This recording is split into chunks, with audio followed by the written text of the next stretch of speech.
बिस्मिल्लाहिर्रहमानिर्रहीम। आप देख रहे हैं लीगल फैक्ट्स।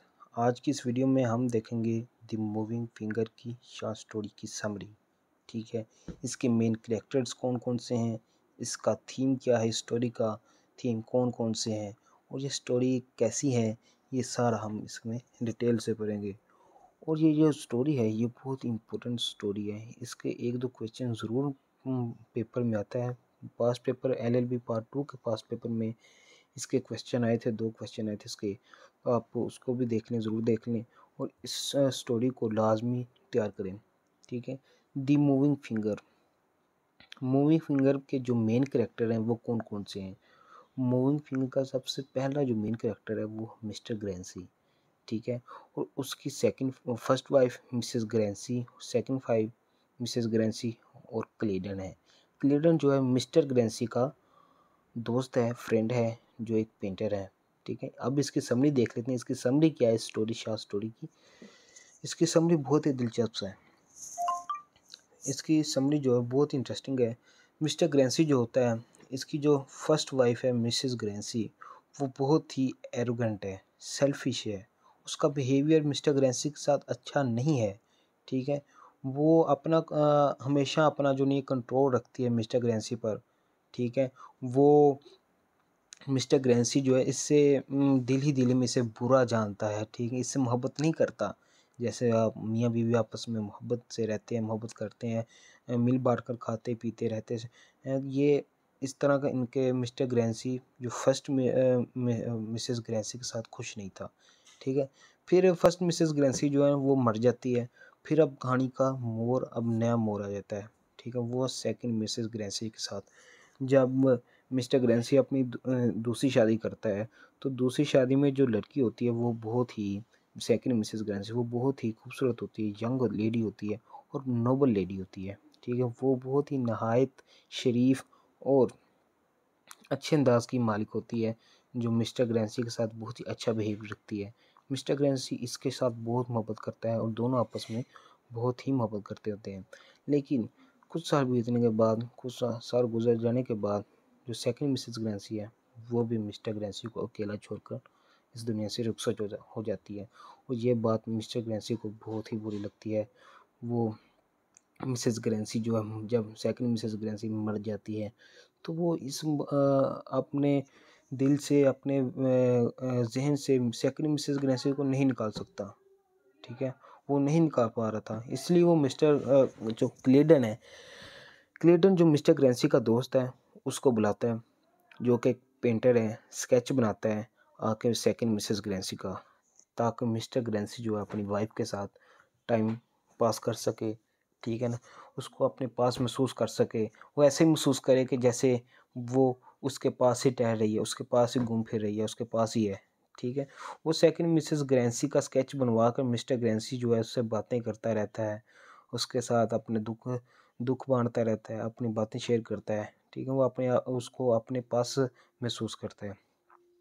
इस तरह वो जो क्लेडन होता है वो भी बार बार तस्वीरें उसकी बना बना कर, स्केच बना बना कर, जितने वो चेंजिंग करवाता रहता है ना मिस्टर ग्रैंसी, वक्त के साथ साथ चेंजिंग करवाता रहता है। वो उसके अंदर स्केच के अंदर जो पोर्ट्रेट होता है, जो अपनी उसकी बीवी का पोर्ट्रेट होता है, हाँ, लफ्ज़ जो पोर्ट्रेट है ना वो इस्तेमाल हुआ है शॉर्ट स्टोरी के अंदर। तो आप भी क्वेश्चन आंसर जब आपको आए तो आपने लफ्ज़ पोर्ट्रेट इस्तेमाल करना है स्केच की बजाय। ठीक है, तो जो पोर्ट्रेट को बार बार चेंज करता है और बार-बार उसका स्केच बनाता है, तो क्लेडन भी इसकी तरफ जो नहीं है, इसकी खूबसूरती की तरफ, सेकंड मिसेस ग्रैंसी की खूबसूरती से बहुत ही मुतासर हो जाता है। उसको भी प्यार होने लग जाता है सेकंड मिसेस ग्रैंसी के स्केच के साथ। ठीक है, वो स्केच के साथ बहुत प्यार करने लग जाता है। जब वो अपने हाथों से इसको तराशता है, अपने हाथों से इसको बनाता है, ठीक है, तो इससे उसको भी मोहब्बत होने लग जाती है। वो अब क्लेडन चाह रहा है कि वो सेकंड मिसेस ग्रैंसी का स्केच वो अपने पास रखे, लेकिन वो कह नहीं पा रहा होता मिस्टर ग्रैंसी को कि कहीं उसको बुरा ना लग जाए, कहीं वो बुरा ना मनाए इस बात का। तो जब फिर मिस्टर ग्रैंसी कहीं दूसरे मुल्क चला जाता है, तो जो स्केच होता है वो क्लेडन को दे जाता है, क्लेडन तुम इसकी रखवाली करना। ठीक है, जब वो क्लेडन इस बात से बहुत खुश होता है कि ये मुझे स्केच देंगे, तो उसको भी स्केच से प्यार होता है, वो अपने पास रख लेता है स्केच बहुत खुशी से। जब मिस्टर ग्रैंसी बाहर के दौरे से वापस आता है, तो वो कहता है कि मैं तो बुरा हो गया, लेकिन ये स्केच में जो सेकंड मिसेस ग्रेंसी ये तो जवान है, तो इसको भी उम्र के साथ साथ इसको भी बुरा किया जाए, इसके स्केच को उस तरीके से ढाल दिया जाए कि ये भी बुरा जो नहीं है, एक ओल्ड लेडी लगे मेरी तरह, जैसे मेरी उम्र भर गई है इसी तरह इसकी भी उम्र भरनी चाहिए। वो फिर क्लेडन को कहता है कि इसकी उम्र को कम करो, उम्र को बल्कि सॉरी उम्र को ज़्यादा करो, ताकि ये मेरी तरह ही दिखे और ये भी हम उम्र लगें, ठीक है ना, हमारी एज सेम कर दो, स्केच को तब्दील कर दो। लेकिन क्लेडन नहीं चाह रहा था कि क्लेडन कहता है कि इसकी तो खूबसूरती चली जाएगी, ऐसे करेंगे तो इसकी खूबसूरती ख़राब हो जाएगी, इसके जो नए नक्शे हैं, ये जो रुखसार हैं इसके, अगर इसमें तब्दीली लाई जाएगी तो ये ख़राब हो जाएंगे, ऐसा मत करो। लेकिन जो मिस्टर ग्रेंसी है वो इसके पूरे जो नहीं है असरार करने से ना, तो क्लेडन ना चाहते हुए अनविलिंगली भी ये कर देता है कि उसका जो नहीं स्केच चेंज कर देता है, ठीक है ना। देखना ये क्लेडन भी उस स्केच से इतना मोहब्बत करता है, इतना प्यार, हालांकि उसको जो वो मिस्टर ग्रेंसी कह रहा है वो सब तो कर देना चाहिए, उसका क्या, ठीक है ना। लेकिन वो नहीं चाह रहा होता कि इस स्केच को ना चेंज किया जाए, क्योंकि वो भी उस स्केच को मोहब्बत कर रहा होता है, उससे स्केच को पसंद करता है, अपने बनाए हुए स्केच को। उसकी जो मिस्टर ग्रेंसी की सेकंड मिसेस ग्रेंसी है, उसकी इस खूबसूरती को वो बहुत ही पसंद करता है, उसमें मोहब्बत में मुब्तला हो जाता है, ठीक है ना। इस तरह वो तो चेंजिंग कर देता है। फिर बाद में मिस्टर ग्रेंसी जब उसकी वफ़ात हो जाती है, तो ये क्लेडन जो है स्केच को अपने पास रख लेता है और दोबारा ही उसे जवानी वाली उम्र में जैसे सेकंड मिसेस ग्रेंसी दिखती थी वैसे ही वो पोर्ट्रेट को बना देता है और वैसे ही खूबसूरत लगने लग जाती है, ठीक है। तो इसका जो थीम है अब वो देख लें, समझी तो हमने पहले, उम्मीद कर दूँगा आपको समझ अच्छी तरीके से समझ आ गई होगी। लेकिन अब हम इसका थीम देखते हैं, इसमें थीम कौन-कौन से हैं। कंट्रोल का थीम ऐसे है कि मिस्टर ग्रेंसी भी अपने जो नहीं है पोर्ट्रेट को पर कंट्रोल रखना चाह रहा होता है, और जो क्लेडन है, जो पेंटर है मिस्टर ग्रेंसी का दोस्त, वो भी चाह रहा होता है कि ये स्केच मेरे पास हो। वो अपना कंट्रोल इसके ऊपर करना चाह रहा है कि स्केच मेरे पास ही रहे और मैं इस पर कंट्रोल रखूँ, ठीक है। फिर दूसरा थीम है लोनलीनेस।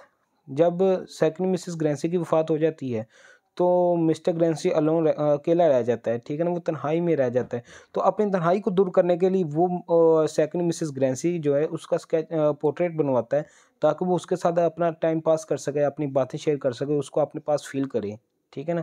तो तीसरा जो इसका थीम है वो कनेक्टिविटी, ठीक है ना।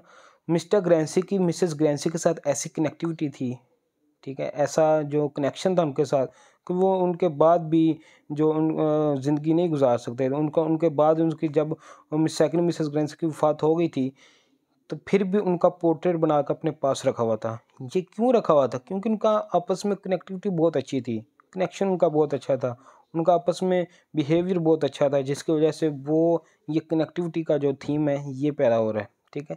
डिपेंडेंसी, ठीक है, डिपेंडेंसी का थीम ऐसे कि जो मिस्टर ग्रेंसी है वो पोर्ट्रेट पर डिपेंडेंट हो जाता है, वो पोर्ट्रेट के बगैर अपना टाइम नहीं गुजार सकता, वो पोर्ट्रेट के बगैर मज़ीद अपने आप को ज़िंदा नहीं रख सकता, इसलिए उसने अपनी सेकंड मिसेस ग्रेंसी का पोर्ट्रेट बनाया हुआ था, ठीक है ना।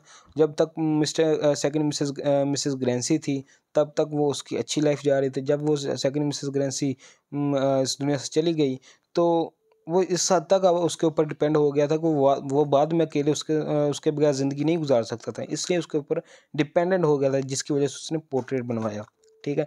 और जो इसका लास्ट थीम है वो है क्लैश। क्लैश का थीम इस तरह का, क्लेडन और मिस्टर ग्रेंसी के दरमियान क्लैश हो जाता है। वो किस बात का, कि जब मिस्टर ग्रेंसी कह रहा होता है कि इसकी जो उम्र है ये मेरे बराबर कर दो, इसे हम दोनों को हम उम्र कर दो, इस पोर्ट्रेट में चेंजेज करो, तो वो जो क्लेडन होता है वो भी उस पोर्ट्रेट से मोहब्बत कर रहा होता है, उससे मोहब्बत हो गई होती है उसके खूबसूरती से, उसके रुखसारों से, ठीक है। वो नहीं चाह रहा होता कि मैं इसके जो नहीं इसमें चेंजिंग करूँ, इसमें तब्दीलियाँ करूँ, कि जिसकी वजह से इसकी खूबसूरती चली जाए, ठीक है ना। वो इस बात पर उनका बहस मुबासा होता है, ठीक है ना। तो ये थे 5 थीम जो इस स्टोरी में बताए गए हैं, ठीक है ना। तो इसमें मेन कैरेक्टर हमने देखे, समरी आपको मैंने बता दी और इसका थीम बता दिया। उम्मीद करता हूँ कि आपको वीडियो अच्छी लगी होगी। वीडियो अच्छी लगी है तो उसको लाइक ज़रूर करें, सब्सक्राइब करें और अपने दोस्तों के साथ ज़रूर शेयर करें। अल्लाह हाफिज़।